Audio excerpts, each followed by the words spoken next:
उक्तान्येतानि नामानि ब्रह्मणेव महात्मना अग्निना दह्यमानस्तु शत्रुमध्ये गतोरणे विषमे दुर्गमे चैव भयार्ता शरणं गताः न तेषां जायते किञ्चित् दशुभप्रणसङ्कटे नापतस्य पश्यामि शोकदुःखभयैः येषु भक्त्या स्मृता नूनं तेषां वृद्धि प्रजायते ये त्वां स्मरन्ति देवेशि रक्षसे तान् न संशयः रेतसंस्थालुचामुण्डा वाराहे महिषासनाः ऐन्द्रियगजसमारूढा वैष्णवी गरुडासना माहेश्वरी वृषारूढा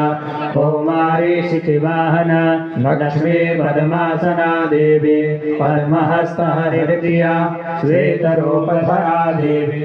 ईश्वरी